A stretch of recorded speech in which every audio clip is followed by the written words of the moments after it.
Bismillahirrahmanirrahim. Assalamualaikum warahmatullahi wabarakatuh. Selamat siang anak-anak ya. Bertemu lagi dengan Pak Ngatimin. Kita akan belajar bersama-sama lagi mengenai kemagnatan dan pemanfaatannya. Sebelumnya, bagaimana kabarnya anak-anak ya? Semuanya sehat ya?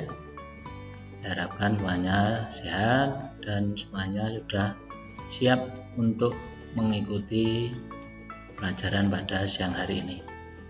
Anak-anak, pada pertemuan kali ini kita masih akan melanjutkan pelajaran kita yang kemarin mengenai kemagnatan dan pemanfaatannya. Kalau pada pertemuan yang kemarin sudah Bapak jelaskan mengenai beberapa hal yang terkait dengan kemagnatan, misalnya dengan adanya migrasi beberapa jenis hewan, kemudian kaitannya dengan bahan-bahan ya, dengan gaya tarik magnet dan cara membuat dan menghilangkan sifat magnet, dan ada lagi sudah saya jelaskan mengenai kemagnatan bumi dan mengenai gaya Lorentz. Nah, untuk pembelajaran pada siang hari ini, nanti setelah pembelajaran kalian diharapkan yang pertama dapat menjelaskan prinsip induksi elektromagnetik. Yang kedua, kalian dapat menyebutkan alat yang memanfaatkan induksi elektromagnetik. Dan yang ketiga adalah memberi contoh penerapan induksi elektromagnetik dalam kehidupan sehari-hari. Jadi pada pertemuan kali ini ya, akan kita bahas yang pertama mengenai induksi elektromagnetik. Apa tuh induksi elektromagnetik itu? Ya, induksi elektromagnetik adalah perubahan medan magnet yang dapat menimbulkan arus listrik. Ini dapat dipahami ya, misalnya di situ ada pada gambar ada kumparan yang dihubungkan dengan galvanometer. Di galvanometer adalah alat untuk mengetahui ada tidaknya arus listrik.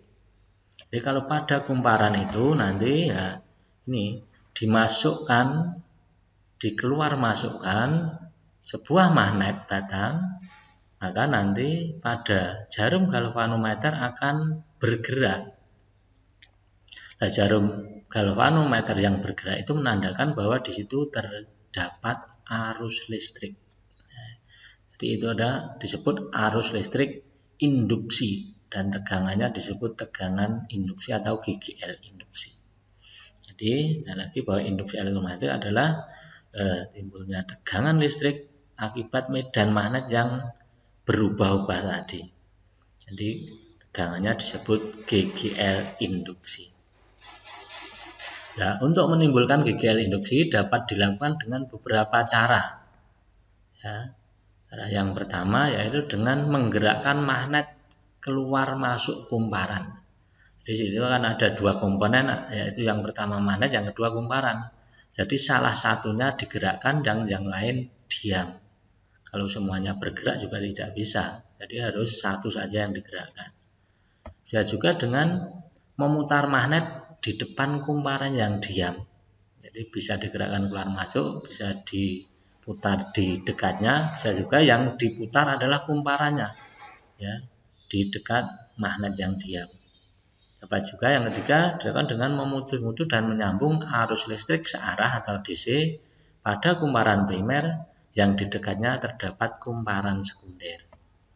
Dan yang keempat adalah mengalirkan arus listrik bolak-balik atau AC pada kumparan primer yang di dekatnya terdapat kumparan sekunder.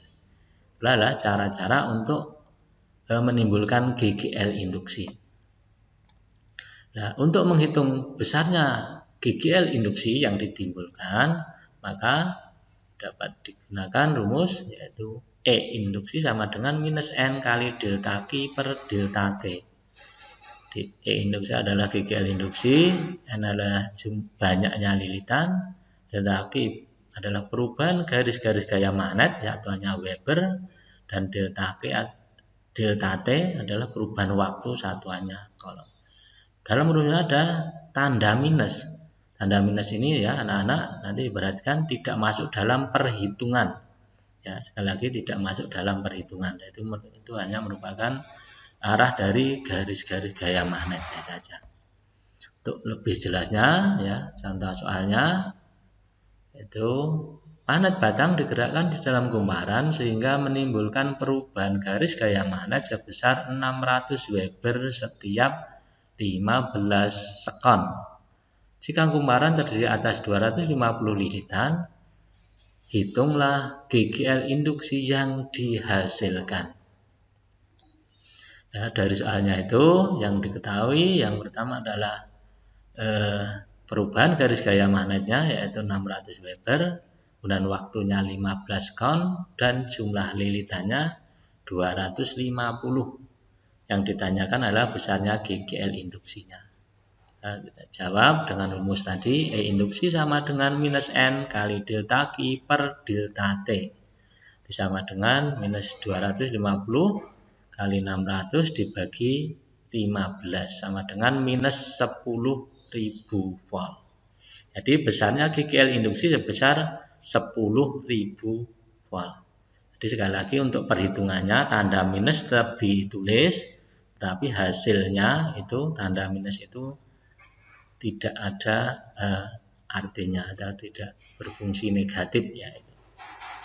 Ya itulah contoh soalnya mengenai GGL induksi. Harapkan ya kalian lebih jelas ya. Dan selanjutnya kita lihat bahwa dalam sehari-hari beberapa peralatan menggunakan prinsip ya induksi elektromagnetik. Jadi yang pertama adalah generator, yang kedua dinamo, dan yang ketiga adalah transformator atau trafo. Yang pertama adalah mengenai generator. Apa generator itu? Generator adalah alat yang digunakan untuk mengubah energi gerak menjadi energi listrik, yaitu dengan cara memutar kumparan di dalam medan magnet. Tentu kalian di rumah banyak yang punya ya anak-anak generator. Udah tahu belum generator? Jadi nanti showi ya generator wi biasa menyebutnya diesel, ya itu generator. Yang di kota biasanya kalau sekarang bahasa kerennya adalah genset, sama. Di generator dan genset itu sama, diesel ya sama. Lalu fungsinya adalah mengubah energi gerak menjadi energi listrik. Ya, kalau pada gambar di situ kamu perhatikan ada dua jenis generator AC atau arus bolak-balik dan generator DC arus searah. Perbedaannya di mana kamu perhatikan di situ ya. Perbedaannya adalah pada cincinnya, cincin pengeluarannya pada generator arus bolak-balik itu menggunakan cincin ganda. Dan kalau pada generator arus DC atau searah menggunakan cincin belah atau komutator. Jadi perbedaannya hanya itu saja. Adalah mengenai generator. Yang selanjutnya mengenai dinamo. Ya, dinamo itu prinsip kerjanya juga sama dengan generator, cuma perbedaannya arus yang dihasilkan adalah lebih kecil saja. Ya, contohnya adalah dinamo sepeda ontel. Jadi kalau kamu kaitkan di situ, maka sewaktu kamu putar rodanya, maka magnet di dalamnya akan berputar sehingga menghasilkan arus, lampunya akan menyala sehingga semakin kalian kayuh, semakin cepat lampunya semakin terang. Karena apa? Arus yang dihasilkan juga semakin besar. Dan yang ketiga adalah transformator atau trafo. Untuk trafo nanti kita bahas lagi selanjutnya lebih mendetail lagi ya. Adalah contoh-contoh alat dalam kehidupan sehari-hari yang menerapkan prinsip induksi elektromagnetik. Ya. Jadi yang selanjutnya kita bahas mengenai trafo atau transformator. Transformator atau trafo.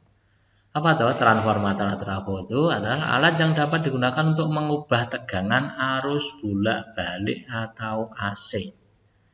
Di sini garis besarnya apa? Bahwa trafo hanya bekerja pada arus bolak-balik. Ya, sekali lagi ya, hanya bekerja pada arus bolak-balik atau AC. Transformator atau trafo ada dua jenis. Yang pertama adalah trafo step up. Up itu naik. Jadi berfungsi untuk menaikkan tegangan arus bolak-balik. Dan yang kedua adalah trafo step down. Down itu turun. Jadi berfungsi untuk menurunkan tegangan arus bolak-balik. Lagi trafo ada dua jenis. step up dan step down. Nah, untuk tahu step up dan step down kita harus tahu ciri-cirinya. Jadi ciri-ciri trafo step up yang pertama adalah jumlah lilitan primer lebih kecil dari jumlah lilitan sekunder. NP lebih kecil daripada NS. Yang kedua, tegangan primer lebih kecil dari tegangan sekunder. PP lebih kecil dari PS. Dan yang ketiga adalah kuat arus primer lebih besar dari kuat arus sekunder. Itu ciri-ciri trafo yang step up. Dan untuk ciri-ciri trafo step down tentu saja berkebalikan dengan step up. Jadi untuk menghemat hafalan kalian cukup menghafal salah satu saja ciri-ciri. Karena apa? Yang satunya sudah merupakan kebalikannya. Itu adalah jenis-jenis trafo ya, step up dan step down. Kemudian persamaan-persamaan yang ada pada transformator atau trafo dikaitannya dengan jumlah lilitan, tegangan dan kuat arus listrik, maka persamaan yang terjadi adalah yang pertama bahwa NP per NS sama dengan VP per VS. Ini bisa juga ditulis dengan VP per VS sama dengan NP per NS, sama saja ya, dibalik. Kemudian yang kedua adalah VP per VS sama dengan IS per IP. Jadi kalau keduanya itu digabung menjadi VP per VS sama dengan NP per NS sama dengan IS per IP. Nah, kamu perhatikan antara V, N, dan I. Kalau V itu dari P dulu primer ke sekunder, N dari primer dan sekunder. Yang harus kamu ingat bahwa untuk kuat arus I mulai dari sekunder dulu ke primer. Ya, jangan sampai sama ya. Jadi untuk kuat arus I sekunder dulu baru primer. Itu adalah persamaan-persamaan yang ada pada transformator. Anak-anak sekalian yang saya cintai ya, untuk lebih jelasnya maka perhatikan contoh soal itu untuk menerapkan rumus-rumus dari trafo tadi. Contoh soal yang pertama yaitu sebuah transformator yang memiliki jumlah lilitan primer dan sekunder 500 lilitan dan 50 lilitan. Jika transformator diberi tegangan 200 volt, berapakah besar tegangan yang dihasilkan? Dari contoh soal itu yang diketahui yang pertama adalah jumlah lilitan primernya NP 500 lilitan, jumlah lilitan sekunder NS 50 lilitan, dan tegangan primernya 200 volt. Yang ditanyakan adalah tegangan sekunder. Sehingga kita punya rumus tadi NP per NS sama dengan VP per VS. Bisa juga kalian nanti yang menjawabnya dengan rumus VP per VS sama dengan NP per NS, sama saja. Ya, dari perhitungan besarnya VS atau tegangan sekunder dari perkalian ketemu 40 volt. Ya, 40 volt. Dan untuk contoh soal yang kedua yaitu sebuah trafo digunakan untuk menaikkan tegangan AC dari 12 volt menjadi 120 volt. Hitunglah A. Kuat arus primer jika kuat arus sekundernya 0,6 ampere. B. Jumlah lilitan sekunder jika jumlah lilitan primernya 300. Ya. Dari soal itu maka yang diketahui yang pertama adalah besarnya tegangan primer VP 200 volt, tegangan sekunder VS-nya 120 volt, kuat arus sekundernya IS 0,6 ampere, dan tegangan jumlah lilitan primernya 300. Yang ditanyakan yang pertama adalah kuat arus primer IP dan yang kedua adalah jumlah lilitan sekunder NS. Jadi dari yang ditanyakan yang pertama yang ditanyakan adalah IP, maka kita punya rumus VP per VS sama dengan IS per IP. Setelah masuk ya dimasukkan bilangannya dikalikan silang ya, sekali lagi dikalikan silang, maka dihasilkan IP adalah ketemu 6 ampere ya, 6 ampere. Dan yang kedua Yang ditanyakan adalah VS, kita punya rumus VP per VS sama dengan NP per NS. Dimasukkan bilangannya, kita hitung dengan dikalikan silang, maka ya besarnya NS ketemu 3000 lilitan. Anak-anak sekalian ya, harapan kalian lebih jelas dengan contoh-contoh soal ini. Ya.